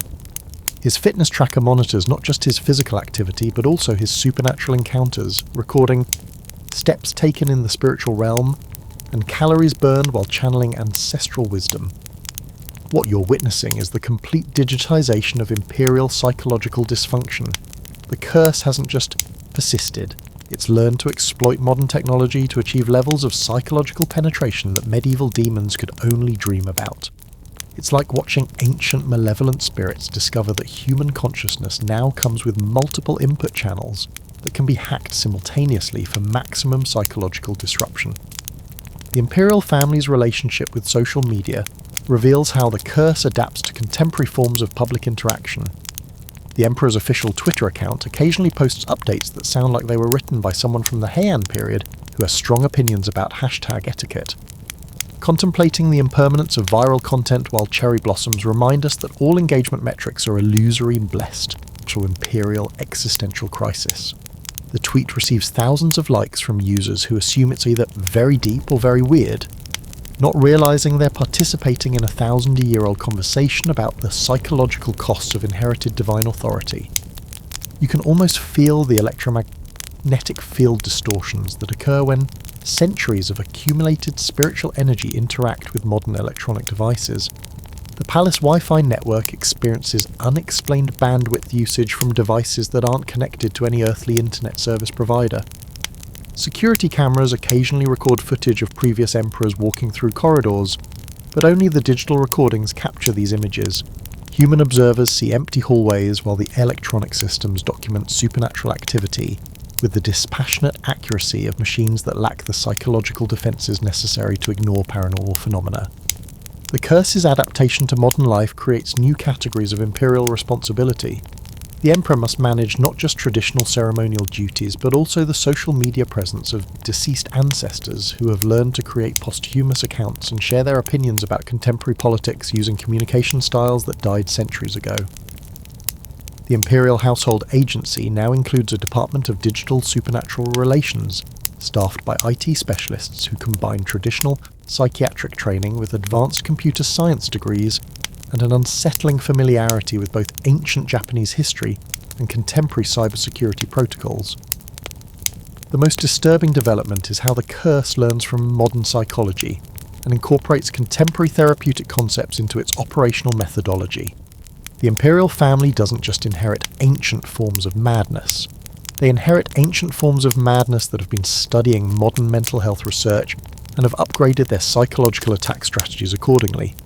It's like watching supernatural entities attend graduate school in clinical psychology and then apply their new knowledge to more effectively drive their descendants insane using evidence-based supernatural methodology.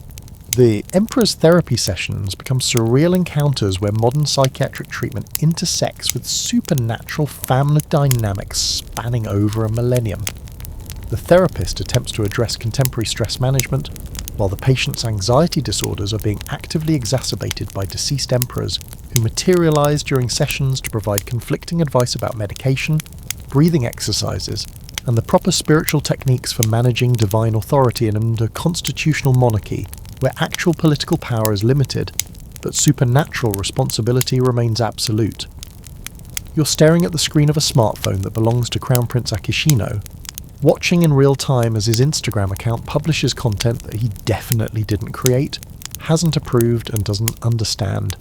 Because the Imperial Bloodline curse has learned to use social media as a platform for sharing the unfiltered thoughts and experiences of every emperor who ever lived, creating a digital seance that broadcasts automatically every few hours without regard for modern concepts like privacy, political correctness, or basic psychological stability. The morning light streaming through the windows of the prince's private study illuminates a scene that would confuse digital marketing experts and exorcists in equal measure. His phone sits untouched on his desk, but the screen displays a steady stream of posts appearing without human input. Medieval poetry about the loneliness of divine authority, ancient military strategies formatted as Instagram stories, and occasionally disturbing selfies that seem to be taken from inside the phone itself, showing glimpses of faces that don't match any living member of the imperial family. Listen to the subtle notification sounds that chime continuously as the account gains followers who assume they're witnessing either an incredibly sophisticated art project or a very specific form of digital performance art. The posts accumulate likes and comments from users around the world who interpret ancient Japanese imperial anguish as contemporary social media content, creating a global conversation about mental health, political authority, and spiritual crisis that none of the participants realize they are actually having with dead emperors. The account's posting pattern reveals supernatural logic that algorithms can't decode but somehow enhance. The Imperial Curse has discovered that social media engagement metrics provide an ideal measurement system for gauging the psychological impact of inherited divine trauma across multiple generations. Each post receives analytics data showing not just contemporary user engagement, but also spiritual interaction from deceased family members who apparently maintain active social media presence despite being dead for centuries. What you're witnessing is the complete digitization of imperial hereditary madness into a format that's simultaneously ancient and cutting edge.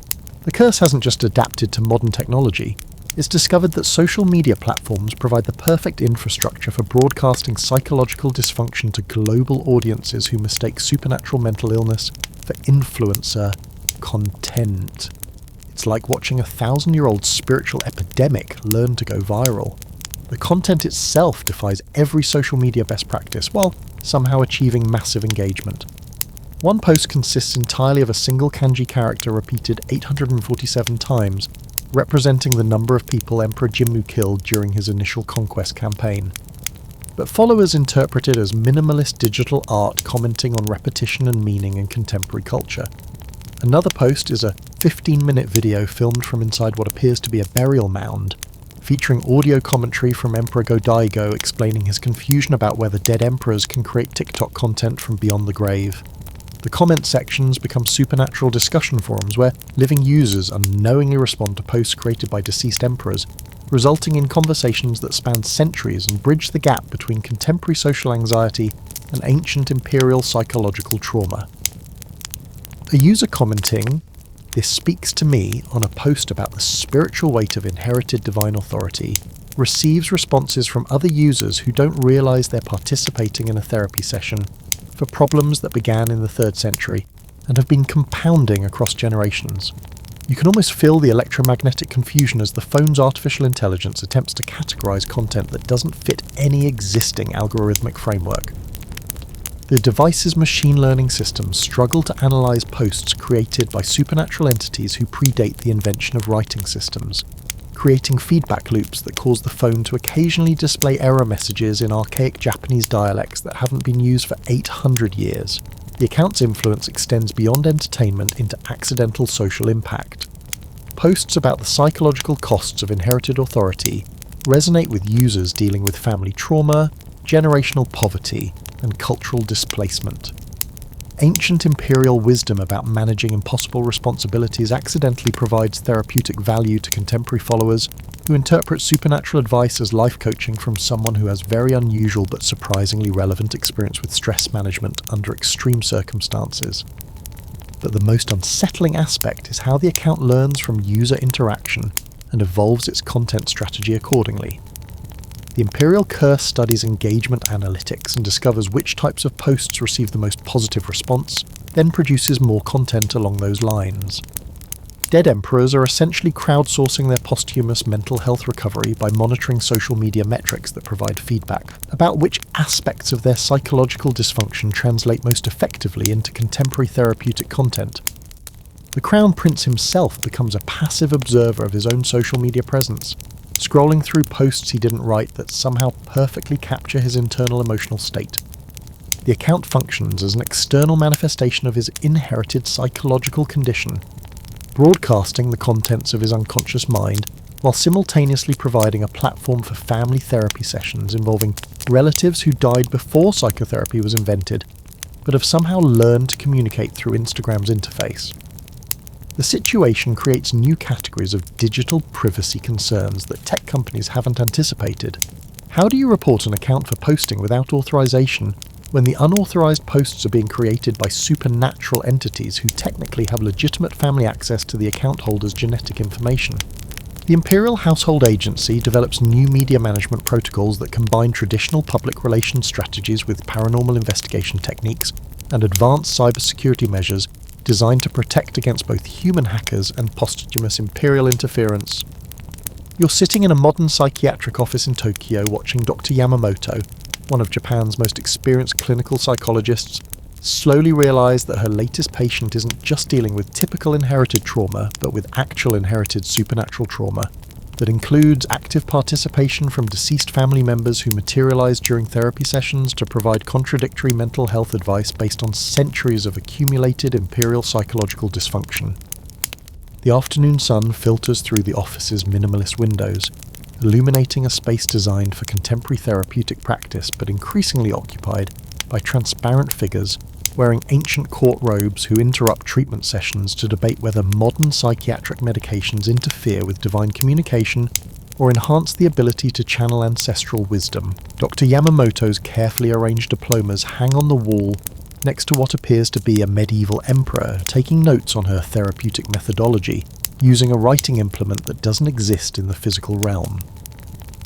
Listen to the careful professional tone in Dr. Yamamoto's voice as she attempts to conduct a standard anxiety assessment, while Emperor Go-Daigo materializes in the corner chair to explain that anxiety is actually a misunderstood form of divine consciousness expansion that shouldn't be treated with Western therapeutic techniques because the Imperial Bloodline requires constant psychological instability to maintain proper spiritual communication with celestial authorities.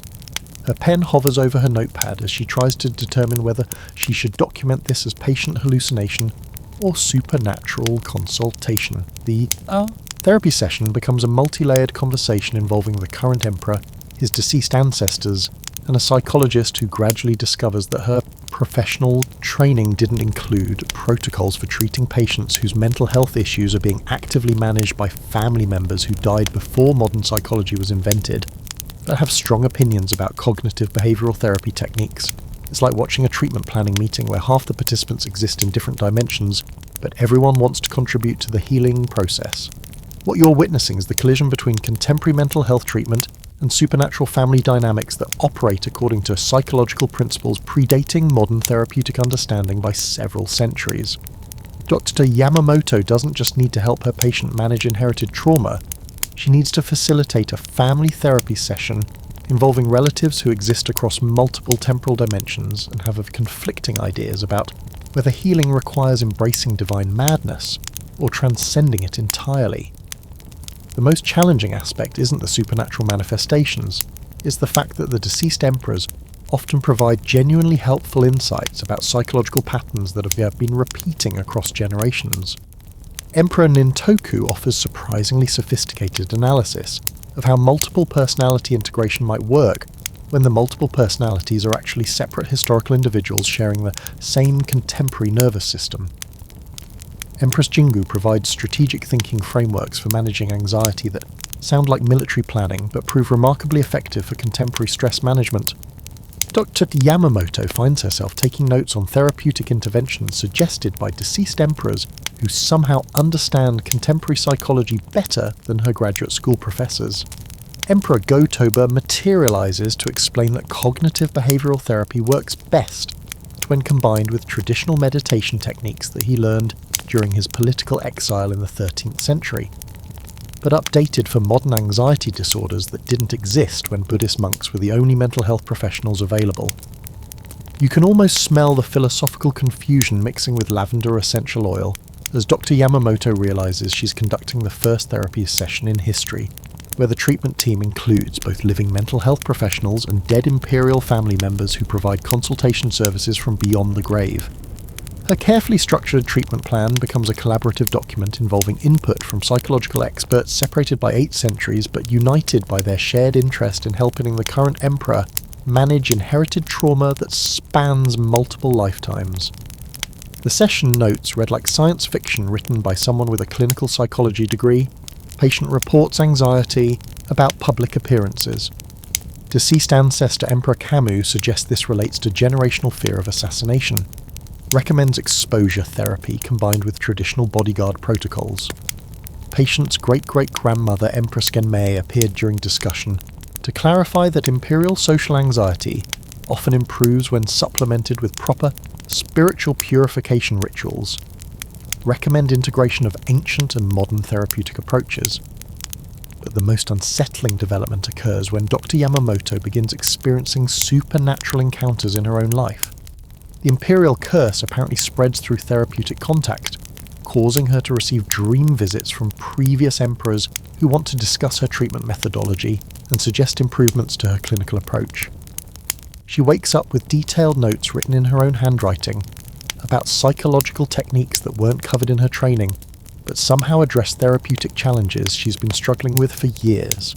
The therapeutic relationship becomes bidirectional in ways that violate every ethical boundary in the psychiatric profession. While Dr. Yamamoto helps the current emperor process inherited trauma, deceased emperors provide her with advanced training in treating psychological conditions that only exist within imperial bloodlines. It's like attending a graduate program in supernatural psychology, where the faculty consists of historical figures who learned about mental health through direct experience with divine madness across multiple centuries. Her professional colleagues notice changes in Dr. Yamamoto's therapeutic style that suggest she's been studying treatment modalities that don't exist in contemporary psychological literature.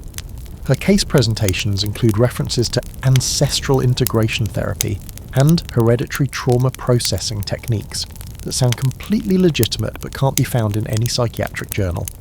She's basically been receiving continuing education credits from a university that exists in the overlap between modern psychology and ancient imperial spiritual dysfunction. The ultimate horror is that this supernatural therapeutic collaboration actually produces better treatment outcomes than conventional therapy. The Emperor's anxiety improves, his depression lifts, and his ability to manage imperial responsibilities while maintaining psychological stability exceeds anything achieved through traditional psychiatric treatment. Dr. Yamamoto accidentally discovers that mental health care becomes dramatically more effective when living therapists collaborate with deceased practitioners who have centuries of experience treating the same psychological conditions in related patients. But success comes at a cost that no medical ethics board anticipated. Dr. Yamamoto can't publish her therapeutic innovations because they require acknowledging that some of her clinical insights come from consultations with dead emperors who appear in her dreams to discuss treatment planning. She develops the most effective therapeutic methodology in the history of psychiatry, but can't share it with other professionals because the peer review process doesn't include protocols for evaluating research conducted in collaboration with supernatural co-investigators. The situation creates a new category of professional isolation where Yamamoto becomes the world's leading expert in treating conditions that only affect one family, using techniques that can't be replicated by other therapists because they require paranormal consultation services that aren't covered by health insurance. She's simultaneously the most successful and most unemployable psychiatrist in Japan, having achieved breakthrough treatment results through methodologies that would end her career if disclosed publicly. You're staring at a contract that would make legal scholars weep and marketing executives question their life choices. The Imperial Household Agency has entered into a partnership agreement with several multinational corporations who have discovered that associating their brands with an authentically cursed royal family provides marketing opportunities that traditional celebrity endorsements can't match. Standing in a conference room that smells like legal documents mixed with the lingering spiritual contamination from centuries of accumulated imperial madness, you watch as corporate representatives attempt to negotiate sponsorship deals with supernatural entities who materialize during business meetings to provide input about contract terms. The deceased emperors have strong opinions about intellectual property rights, brand protection, and the appropriate royalty rates for licensing the commercial use of their posthumous appearances in advertising campaigns. Listen to the sound of PowerPoint presentations being delivered to an audience that includes both living corporate executives and transparent historical figures who ask surprisingly sophisticated questions about demographic targeting, market penetration strategies, and whether supernatural endorsements require disclosure statements under contemporary advertising regulations. The Imperial Curse has evolved into a marketable commodity that combines authentic historical content with paranormal entertainment value in ways that focus groups consistently rate as uniquely compelling and probably illegal but definitely profitable. The sponsorship deals reveal how completely the modern world has integrated supernatural dysfunction into commercial entertainment systems. Nike wants the Emperor to appear in athletic wear advertisements, where he's pursued by the ghosts of his ancestors while demonstrating that Imperial Bloodline madness actually improves running performance through supernatural motivation techniques. McDonald's proposes a limited-time menu featuring Imperial Madness meals, where each purchase includes a chance to experience brief possession by a deceased emperor while consuming French fries. What you're witnessing is the complete commercialization of hereditary psychological trauma as lifestyle branding. The Imperial Curse doesn't just persist in the modern world, it thrives as intellectual property that generates revenue streams through licensing agreements with companies that have discovered consumers will pay premium prices for products associated with authentically cursed royal families. It's like watching ancient spiritual contamination become a profitable subscription service with excellent customer retention rates. The most surreal aspect is how effectively the deceased emperors adapt to contemporary business practices. Emperor Go-Daigo negotiates endorsement contracts with the ruthless efficiency of someone who understands that supernatural appearances have significant market value in an attention economy, where authenticity is the ultimate luxury commodity. His 700-year-old business instincts prove remarkably relevant for navigating corporate partnerships in industries that didn't exist during his lifetime, but somehow align perfectly with his expertise in managing resources that don't follow conventional economic principles. You can almost taste the synthetic cherry flavour of energy drinks marketed as Imperial Bloodline Boost now with real ancestral spirits, as the beverage industry discovers that supernatural endorsements create customer loyalty patterns that traditional celebrity sponsorships can't achieve. Consumers develop genuine emotional connections with products blessed by actual cursed royalty, resulting in sales figures that suggest possessed marketing might be the future of brand engagement. The corporate partnerships create new categories of supernatural employment where deceased emperors maintain active professional schedules appearing at product launches, participating in viral marketing campaigns, and providing customer testimonials about their experience using contemporary products while existing in non-corporeal forms. The Imperial Curse has basically become a talent agency representing historical figures who have learned to monetize their posthumous appearances through strategic brand alignment with companies whose values match their supernatural lifestyle preferences. But the psychological cost extends beyond the imperial family to the corporate employees who work directly with cursed royalty on marketing campaigns. The advertising executives develop their own forms of inherited professional trauma from prolonged exposure to supernatural business consultants who provide marketing insights based on centuries of experience managing public perception while psychologically disintegrating in real time. The Imperial madness becomes occupational hazard that spreads through professional contact, creating entire marketing departments staffed by people who approach brand strategy with the intensity of divine revelation and the practical application skills of experienced exorcists. The most disturbing development is how successful these supernatural marketing campaigns prove to be. Products endorsed by authentically cursed royalty consistently outperform conventional celebrity endorsements in market testing, brand recognition studies, and customer satisfaction surveys. The Imperial Bloodline has accidentally discovered that psychological dysfunction, properly marketed, represents the ultimate luxury brand experience for consumers seeking authentic connections with products that offer genuine supernatural value rather than manufactured celebrity lifestyle aspirations. You're watching a film crew that arrived 3 years ago to document the modern Imperial family's daily life for a prestigious historical documentary series, but who have gradually become permanent residents of the palace, because prolonged exposure to the Imperial curse has made them unable to distinguish between recording supernatural events and experiencing them as participants in an ongoing paranormal reality show that never stops filming. The morning light streams through the palace windows, illuminating camera equipment that has been running continuously for 36 months, because the crew discovered that the Imperial curse produces content at such a constant rate that turning off the cameras might cause them to miss footage that could revolutionize both documentary filmmaking and supernatural research. The director sits in the corner, surrounded by hard drives containing thousands of hours of material that includes everything from routine palace maintenance to full-scale manifestations of deceased emperors providing commentary about contemporary politics while offering unsolicited advice about camera angles and lighting techniques. Listen to the sound of film equipment humming continuously as it captures interactions between living Imperial family members and their deceased relatives who have learned to perform for cameras with the natural charisma of people who spent their lifetimes being observed by court officials and understand instinctively how to present themselves effectively for recording devices. The dead emperors have developed media-savvy personas that combine authentic historical gravitas with the entertainment value that contemporary audiences expect from premium documentary content. The crew's relationship with their subject matter has evolved beyond professional documentation into something resembling supernatural journalism, where the reporters exist in a state of constant interview with historical figures who appear spontaneously to provide breaking news updates about events that occurred centuries ago, but somehow remain relevant to current Imperial family dynamics. The documentary has become a live-action historical archive where past and present emperors collaborate on creating educational content that serves simultaneously as family therapy, historical research, and entertainment programming.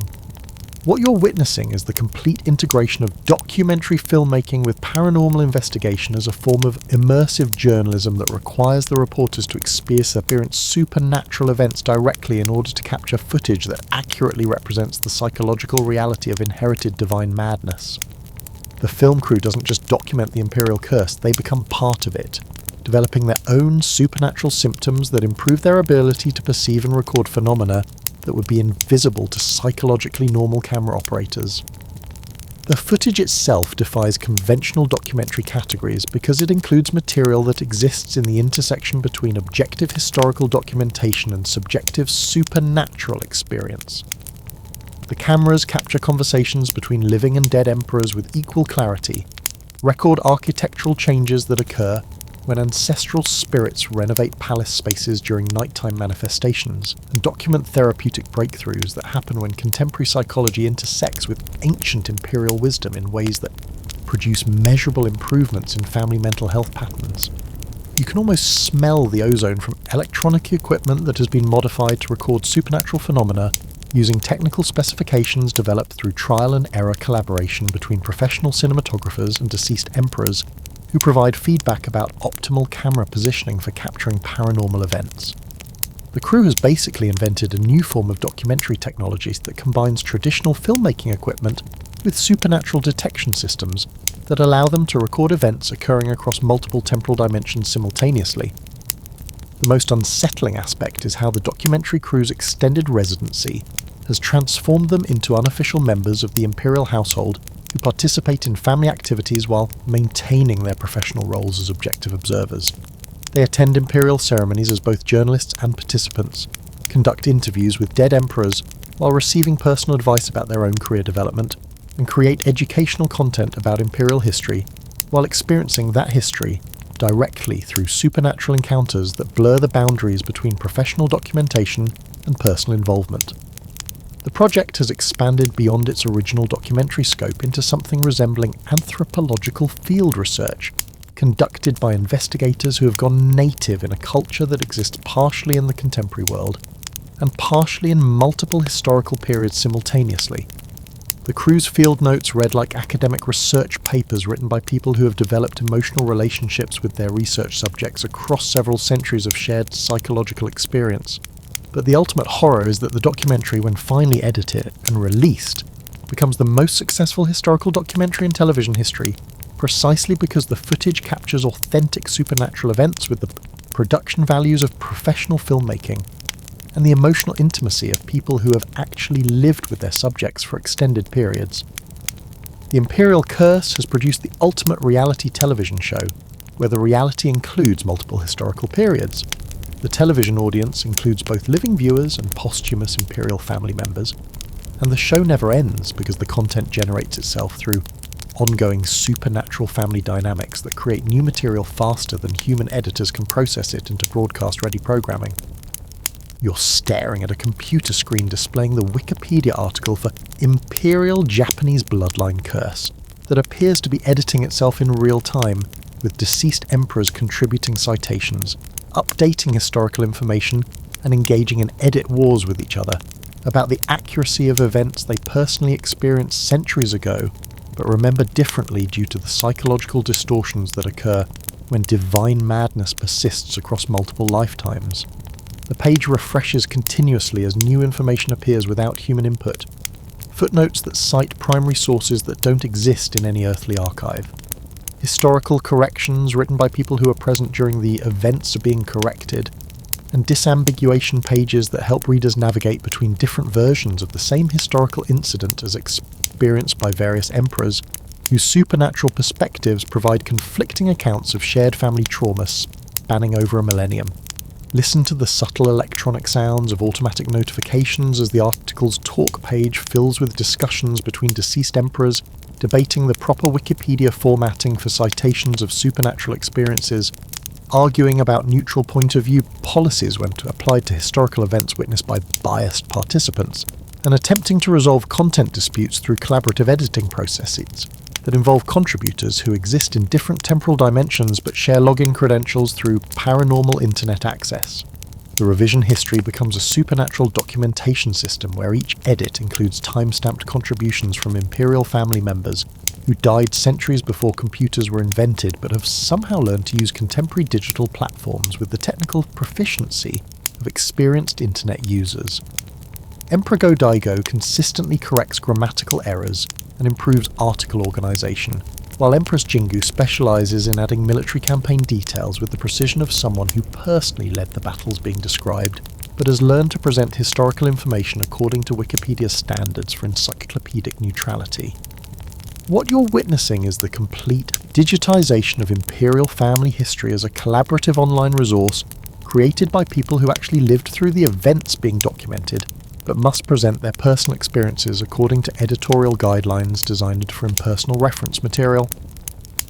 The curse hasn't just adapted to contemporary information technology, it's become a supernatural content management system that maintains its own digital presence with better accuracy and more comprehensive coverage than traditional historical sources.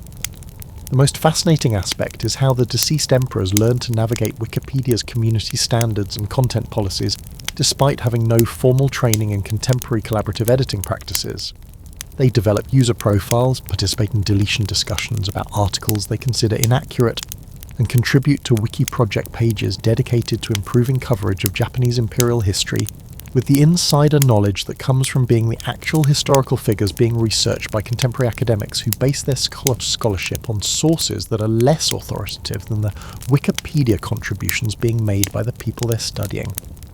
You can almost feel the electromagnetic confusion as the website servers attempt to process edits that originate from IP addresses that don't correspond to any physical location, but somehow maintain consistent user accounts, with editing patterns that suggest sophisticated understanding of both historical content and digital platform functionality. The Imperial Curse has basically become a supernatural information technology system that improves historical accuracy through direct testimony, while adhering to citation standards that require verifiable sources for information being provided by the original participants in the events being documented. The article itself becomes a masterpiece of collaborative historical documentation that combines academic rigour with supernatural authenticity in ways that make it simultaneously the most accurate and most unbelievable source of information about Imperial Japanese history available in any format. Readers can access detailed accounts of historical events written by people who personally experienced them, but formatted according to encyclopedic standards that make the content appear as objective reference material, rather than personal testimony from cursed royalty who have learned to use Wikipedia as a platform for therapeutic processing of generational trauma through public education. The talk page discussions reveal supernatural family dynamics playing out through Wikipedia editing guidelines, as deceased emperors use content dispute resolution processes to work through interpersonal conflicts that began centuries ago, but continue in digital formats that provide structured frameworks for collaborative problem-solving between family members who exist across multiple temporal dimensions but share commitment to improving public understanding of their collective psychological history. But the ultimate achievement is that the article becomes a template for how supernatural entities can participate constructively in contemporary information systems while maintaining their authentic supernatural characteristics. The Imperial Curse demonstrates that paranormal phenomena can contribute positively to digital knowledge resources when properly channeled through collaborative platforms that provide appropriate structure for organising complex historical information contributed by sources whose authority derives from direct personal experience rather than academic research methodologies.